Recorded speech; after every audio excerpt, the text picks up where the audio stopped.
Oke, assalamualaikum warahmatullahi wabarakatuh. Balik lagi di sini. Oke, di video kali ini saya akan membagikan dongeng yang berjudul Murid yang Bodoh. Tolong didengarkan ya, sambil tarik selimut kalian rapat-rapat dan cepat merekam. Ingat, besok kita harus menjadi yang terhebat. Oke, kita bacakan. Murid yang Bodoh. Dulian adalah seorang siswa kelas 4 di sebuah madrasah ibtidaiyah. Dia adalah satu-satunya siswa yang terbodoh di kelas itu. Setiap hari teman-temannya sering mengolok-ngoloknya, mencaci maki kebodohannya, dan memperlakukannya kasar lainnya. Mendapatkan perlakuan seperti itu, Dulian hanya diam saja. Dia tidak pernah membalas satu kata pun. Ya, selain tidak tahu. Dulian memiliki sifat minder yang besar. Dia merasa selalu kalah dibanding teman-temannya yang lain. Suatu ketika, secara tidak sengaja, kaki Dulian tersandung. Dulian tersandung kaki meja. Temannya dan akhirnya jatuh. Temannya itu tidak terima, maka habislah Dulian dimaki-maki oleh temannya itu. Ya, bukannya dibantuin malah dimarahin. Kakimu apa tidak punya mata? Kata temannya.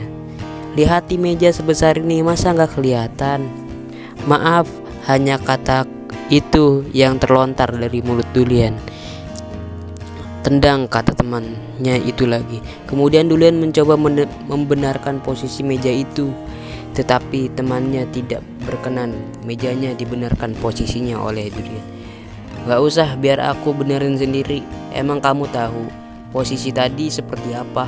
Gak tahu kan? Dasar anak bodoh, kata temannya itu penuh kemarahan. Tiba-tiba teman-temannya yang lain merebuti Dulian. Dasar bodoh, kata temannya yang lain. Otakmu dipakai dong, kata teman yang lain lagi. Matamu dipakai dong, kasihan tuh, mejanya jadi gak bener, kata teman yang lain. Dulian hanya menundukkan kepalanya. Dia tidak berani menjawab apa-apa.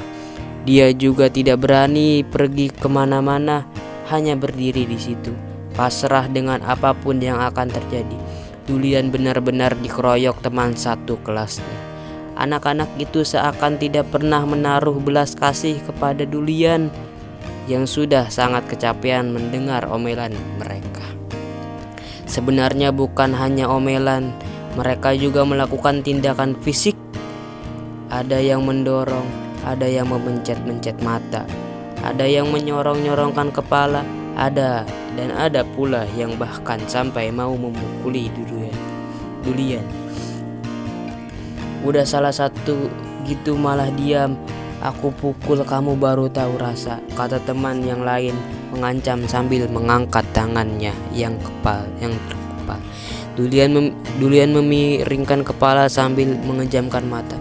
Dia pasrah jika harus menerima pukulan dari temannya itu untuk kesekian kalinya.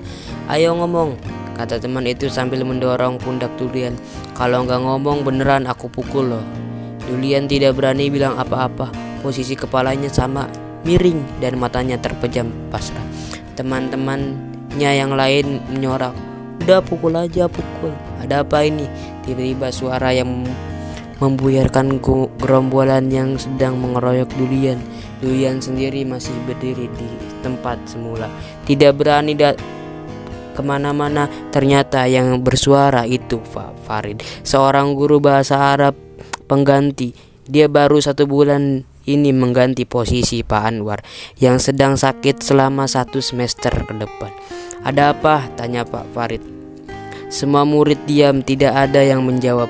Katakan, kenapa kalian beramai-ramai di sini? Tanya Pak Farid lagi. Kemudian ada anak yang mau menjawab pertanyaan Pak Farid. Semua duduk diam di kursi masing-masing sambil menunduk kepala, kecuali si Dulian.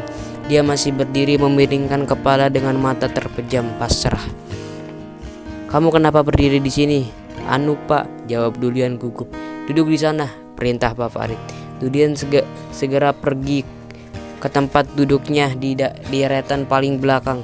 Pak Farid sebenarnya ingin bertanya lagi, ada kejadian apa hari ini? Tetapi dia mengurungkan niatnya. Dia mulai pembelajarannya di kelas itu segera. Setelah Dulian duduk di kursinya, suasana pembelajaran lancar. Anak-anak tidak ada yang ribut karena di awal kelas mereka sudah merasa bersalah dengan Pak Farid. Pak Farid pun senang karena tidak ada gangguan dalam penyampaian materi pelajaran bahasa Arabnya. Kelas menjadi ramai dan riuh rendah ketika Pak Farid mulai menyuruh salah satu murid untuk membaca. Suara tawa anak-anak di kelas itu tidak bisa dibendung ketika Pak Farid menyuruh Dulian. Kamu Dulian, hafalkan bait yang sudah Bapak tulis di papan tulis itu, kata Pak Farid. Ya, Dulian adalah anak yang paling bodoh di kelas itu. Mana mungkin dia bisa menjawab pertanyaan Pak Farid. Dulian terlihat salah tingkah. Dia memang tidak bisa membaca bait-bait syair yang ditulis Pak Farid di papan tulis. Kata Dulian tanpa dapat meneruskan. Suara tawa teman-temannya semakin keras karena mendengar jawaban dari Dulian itu. Teman-temannya begitu meremehkan Dulian sehingga sering mengolok-olok dan menertawakannya. Bisa baca nggak? Tanya Pak Farid sambil tawa oleh murid-murid yang lain. Kata Dulian tidak menjawab dengan jelas. Sudah, yang lain siapa yang bisa baca itu? Kata Pak Farid. Akhirnya satu persatu murid membaca bait syair dalam bahasa Arab itu. Beberapa anak bisa lancar, beberapa yang lain tidak begitu lancar. Namun Dulian hanya bisa saja.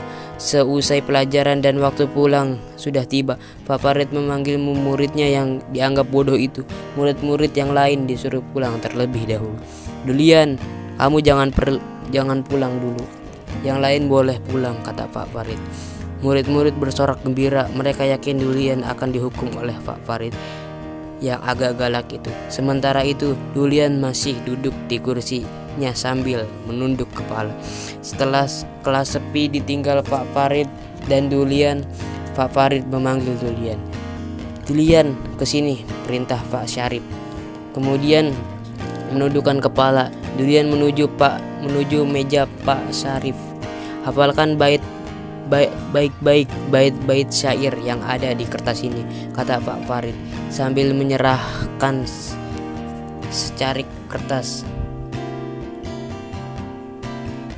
Kertas ini, kata Pak Farid sambil menyerahkan.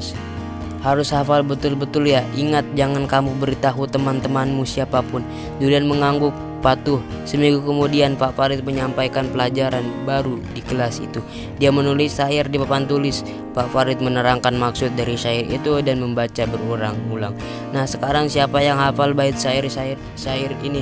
Tanya Pak Farid kepada murid-muridnya sambil menghapus syair yang dia tulis di papan tulis. Tak ada seorang murid pun mengangkat tangan kecuali Dulian. Murid yang dikenal bodoh oleh teman-temannya itu mengangkat tangannya malu-malu perlahan. Perlahan-lahan dia berdiri dan menghafalkan bait syair itu. Hafalannya yang lancar sekali. Teman-teman yang biasa mengolok-olok dan menertawakan semua terkejut dan terdiam. Pak Farid memuji dengan menyuruh teman-teman untuk bertepuk tangan menghormatinya.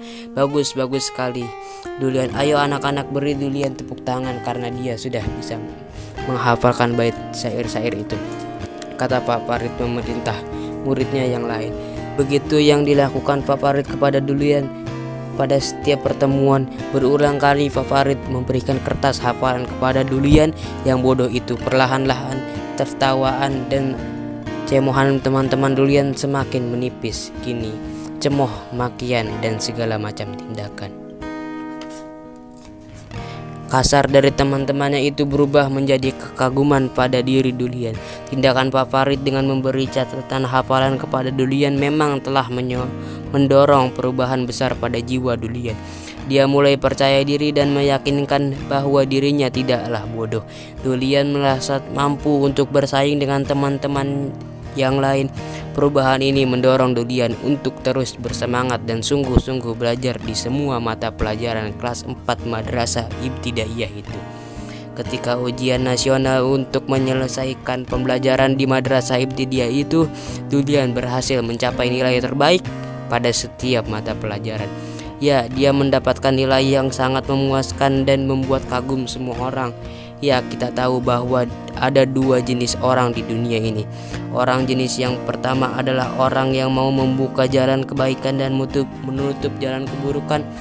Orang jenis ini akan selalu memberi kita harapan, optimisme, menolong dan melapangkan. Orang jenis kedua adalah orang yang membuka jalan keburukan, menutup jalan kebaikan. Manusia jenis ini akan selalu memutus harapan dan cita-cita kita. Dia membunuh semangat kita untuk berkarya dengan cara menebar duri di kerikil di jalan yang akan kita lalui. Semoga kita bisa mengambil hikmah dari kisah saduran ini untuk kemajuan kita dalam belajar. Ya, siapa saja bisa menghalangi kita untuk berhasil. Namun jangan takut, siapa saja juga bisa membantu kita untuk mencapai keberhasilan. Dengan